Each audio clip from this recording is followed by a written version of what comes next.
Hello, my name is Vincent Narvaez, and today I'm going to be going over some shot put drills.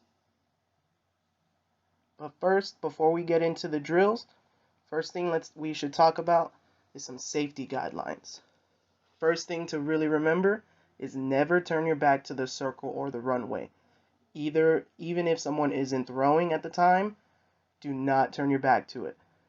A lot of tracks will have it set in a way that you don't have to worry about that, but just always to remember, do not turn your back to it. Pay attention.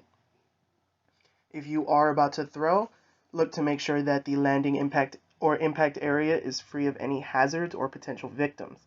Just in case someone is out there with their back turned, make sure you check. That way you don't have the risk of hitting them. Next, after you throw, walk all the equipment back. Do not throw it back. These are heavy pieces of equipment and that you could hurt someone. Finally, stay a respectable distance away from the throw cage. The cage is there to absorb energy, but it doesn't block everything. It could still hurt a finger or more. Next, we're going to talk about the proper equipment. First thing to know is the weight of the shot put, which is about a little over 7 kilos or about 12 pounds for the boys. For the girls is about 4 kilos or about 8 pounds. Next, another good thing of equipment to know is the tape measure so that you can measure the distance easily. A lot of times they have these ones here pictured that are easily able to be wound up. Next, there are markers to place. These are usually made of metal or plastic that you dig into the ground. That way the markers do not move by the wind. Last but not least are throwing shoes. A lot of times for the throwing shoes, whether it's shot put or discus, they will be much flatter on the bottom and maybe made of a different material so that you can spin or glide on the concrete of the throwing platforms. Next up, we'll talk about rules. First rules that the NFHS rulebook have, Articles 1 through 6, are for the proper building requirements of the throwing area. So most likely you would not have to worry about these because most schools should already be at this regulation. Next would be Article 7, which states taping any part of the throwing hand or finger shall not be permitted unless there is an open wound that must be protected by tape. Taping of the wrist is permitted, gloves are not permitted, but a support belt may be worn. Article 8 states a legal put shall be made from the shoulder with one hand only. The shot cannot drop behind or below the shoulder.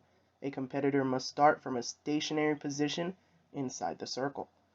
So, before you start, you must be completely still at the start of your throw.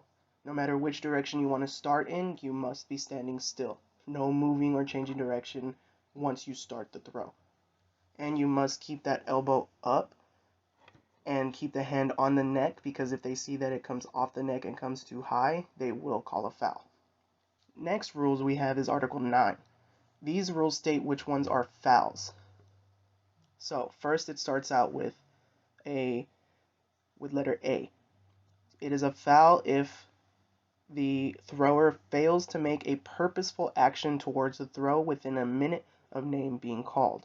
This is important to know during meets that if they call your name, you have 1 minute to actually step into the circle. If you are caught not paying attention and they call your name for over a minute and you do not head towards the circle, they will call a foul on you and move on to the next person. B. After stepping into the circle, the thrower fails to pause before making a throw attempt. Just like stated earlier, there must be a pause. You must be still before actually making a throw. You can't do your warm-up spins expecting to throw at the end of one of those. They need to know for sure when you're ready to throw, and that is by pausing before you throw. C. It is a foul if after starting the attempt, the thrower touches any surface outside the circle during a put. So this forces throwers to stay in bounds. There is a layer of tape or paint in a circle around that you cannot step over. Of course, there is the stepping board at the front of the throwing circle that you are also not allowed to step over. D. It is a foul if a competitor allows the shot to drop behind or below during the put attempt. Just like before, they must see that that elbow stays up and that it doesn't drop under it. A way to remember that is to always keep it on the neck. That's why that's one of the main rules in shot put. E. It is a foul if a competitor touches the top or end of the stop board before leaving the circle. Just like I stated earlier, there will be a stop board there at the front of the shot put circle that you can hit, but you cannot land on top of it or over it, or either one of the ends that are over the circle. A lot of times the toe will hit the board as long as it does not go over or any part of your body goes over. You must still stay balanced. F. It is a foul if a competitor puts the shot outside the sector lines. This one's pretty self-explanatory. They have the borders. If you throw and it somehow lands outside of those, just like a foul ball, it does not count. It is still count as a throw, but it is a foul. Letter H.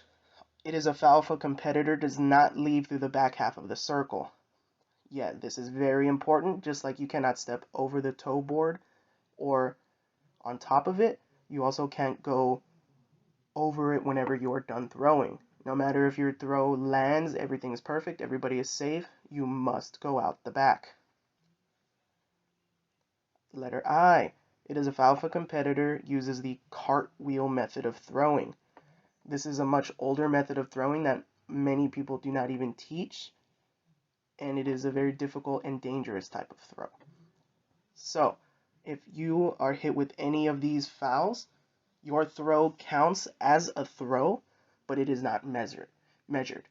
So there are 3 tries in each meet, and if you foul on one of those, that counts as a try and you have 2 left.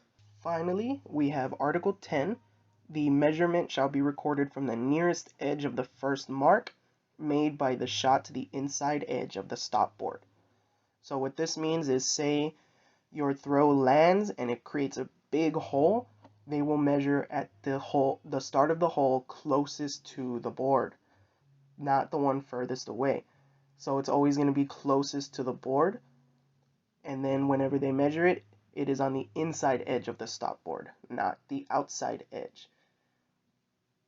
In Article 11, measurement shall be recorded to the nearest quarter inch or centimeter. Measurement shall be made with non-stretchable tape, such as fiberglass, nylon, steel, or a laser measurement.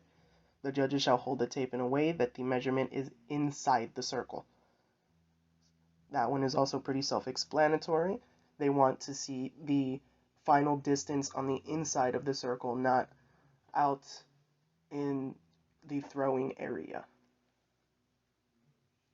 And finally, we will go over some warm-up exercises that we will do before we start throwing the shot put.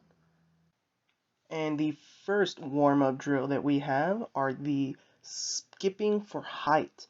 Notice in this one that you really want to focus on coming up more than you want to focus on coming across. Also remember to do opposite arm with the opposite leg that comes up, and to try to keep your back as straight as possible.